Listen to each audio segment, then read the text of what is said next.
Hello students, I am दीपक विजय। इस video में हम लोग एक प्रॉब्लम भी ले रहे हैं ट्रिग्नोमेट्री पर। जनरली इस प्रॉब्लम में काफ़ी दिक्कतें आती है स्टूडेंट्स को। तो आज इसको कैसे सिंप्लीफाई किया जाए, कैसे सॉल्व किया जाए, वो देखते हैं इस वीडियो में।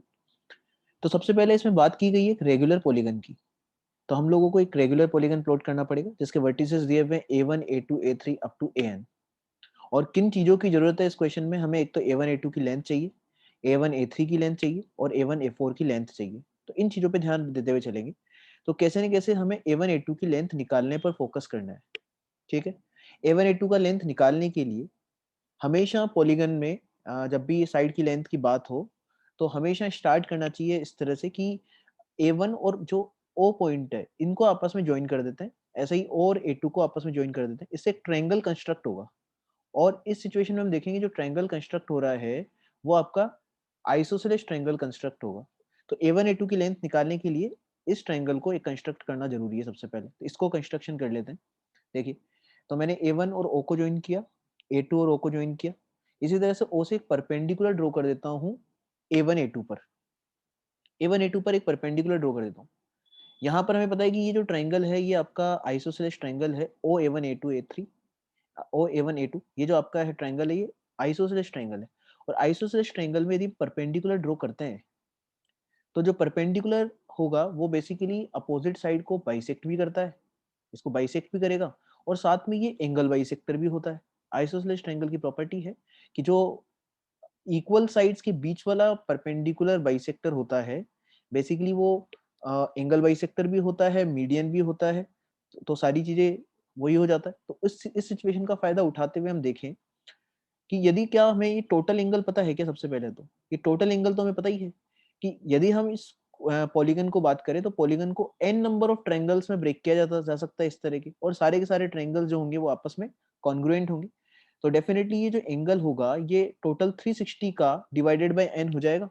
तो आपका ये जो एंगल है A1O, एंगल A1O A2, इस एंगल की वैल्यू हम लिख सकते हैं, ये डेफिनेटली हो जाएगा 2 पाई बाई एन के इक्वल, 360 बाई एन के इक्वल हो जाएगा। रेडियन में बात कर रहे हैं तो 2 पाई बाई एन लिख करके इसको चल लेते हैं।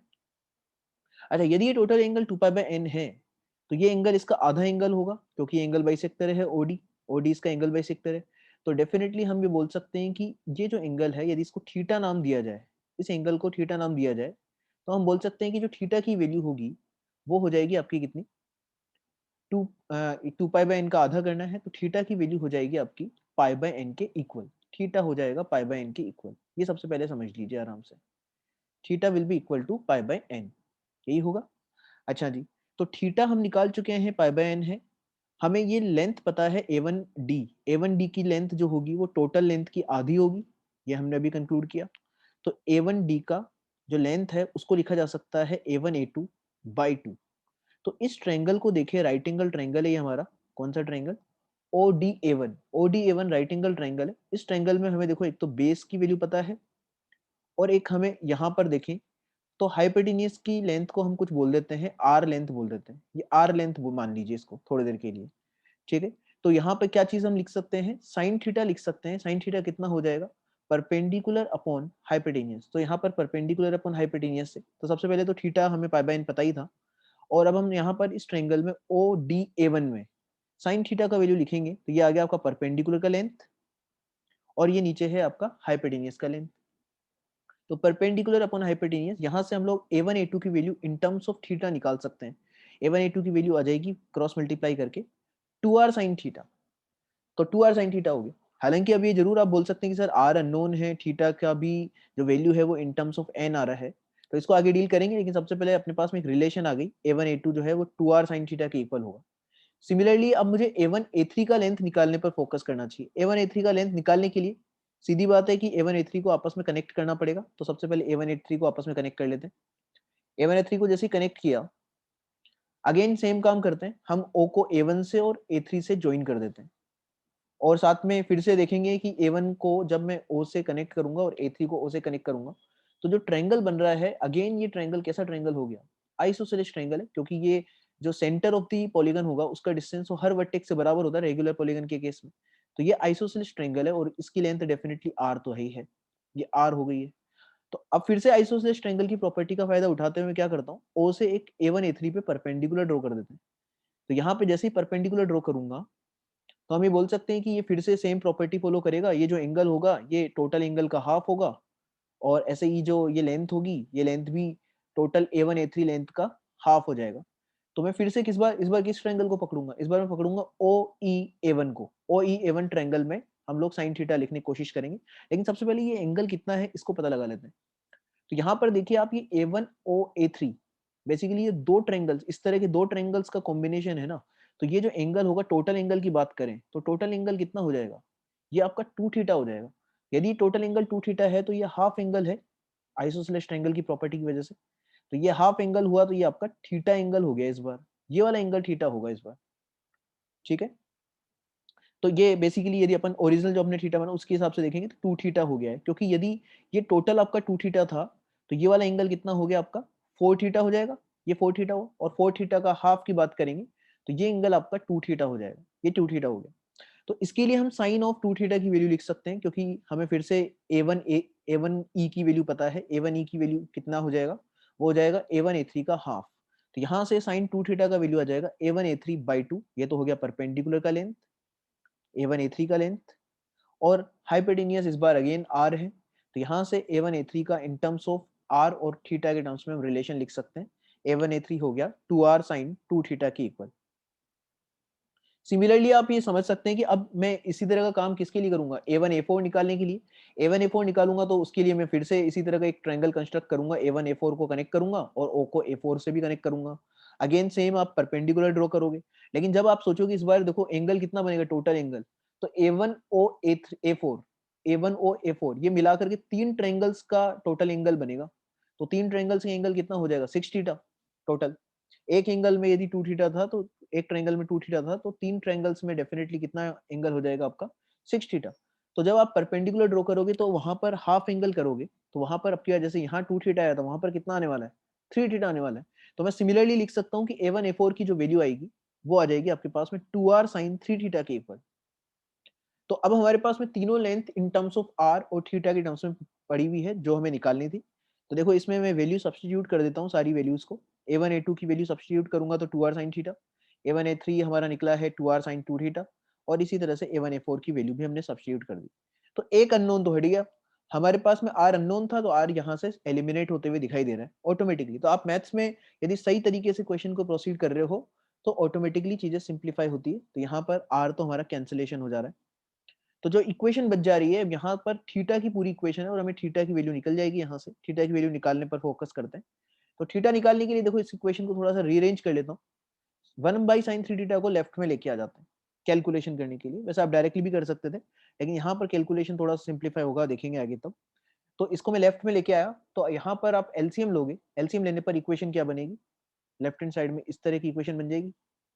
जैसे ही इक्वेशन ये बनी तो सबसे पहले तो देखो यहाँ पर साइन थीटा क्रिएट हो रहा है, तो मन करेगा यहाँ से सर इसको भी हम किस में कन्वर्ट कर लेते हैं, हाफ एंगल में कन्वर्ट कर लेते हैं। तो हाफ एंगल साइन 2 थीटा को लिखा जा सकता है हाफ एंगल के फॉर्मूला से कितना 2 sin थीटा कोस थीटा लिखा जा सकता है। तो मैं इस जगह 2 sin थीटा कोस थीटा वाला फॉर्मूला अप्लाई करने का सोचूंगा, ताकि कैंसिलेशन होगा, एक sin थीटा कैंसिल हो जाएगा, तो क्वेश्चन काफी कुछ सिंप्लीफाई होगा।